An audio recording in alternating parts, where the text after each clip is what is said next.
Fine.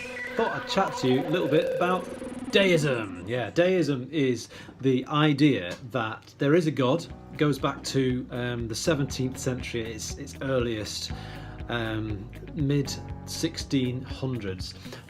So most people in those days in Europe and well around the world believed in some sort of supernatural being. And starting in England, Deism was a belief that yes, there is a God, but he can be known through reason alone. That is using the mind, rational thought. So there's two ways of knowing God if you think about it, or if you think of there being two ways of knowing God, i.e. Reason, just thinking it through, it's logical that God exists, and then secondly, revelation of some sort of exterior force, like a miracle or an external event happening to you which reveals God to you through an event or through something happening, like a miracle, like a resurrection, like the story of someone who has this encounter with God. That's like a revelation of God. Well, Deism wants to do away with all of that because there's this fundamental idea that innate in all of us is the ability to find God through reason alone. So it's going to do away with church teaching. Any church teaching on a revelation might line up with logic that teaches that God exists, but it's not innate. So there should be something inbuilt in every human being that enables them to access knowledge about God just through thinking it through. Revelation isn't needed.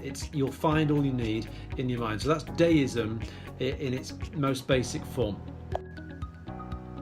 So I said that it started off in England. I'm talking about Lord Herbert of Cherbury. Lord Herbert of Cherbury. Now he is known as the father of English Deism, and there are these common notions of religion, and these can be all found through logic, through reason, through thinking things through. And I'm reading them, as you can see. I'm looking up, so I haven't memorized these, but you might need to. And here they are. Number one, these are things that you can know. All right, the common notions that you can know. They're logical. They make sense without any explanation or any revelation required.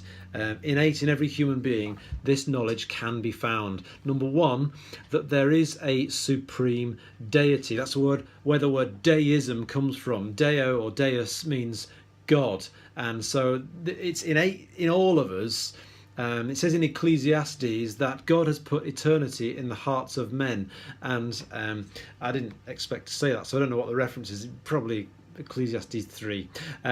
God has set eternity in the hearts of men, meaning people, and so in every heart, in every human heart, there is this understanding deep down inside that there is a God. So that's number one, that there is a supreme deity, a supreme God. Number two, that this deity ought to be worshipped. Right, it's just inbuilt in all of us that we really, deep down inside, know that this God that we know deep down inside exists, he, she, or it deserves worship. So number one, there's a God. Number two, he needs worshipping, deserves worshipping. Number three, that virtue, that means living right, being virtuous, living well, living in an ethical way. Virtue combined with piety, that means being religious, is the chief part of divine worship.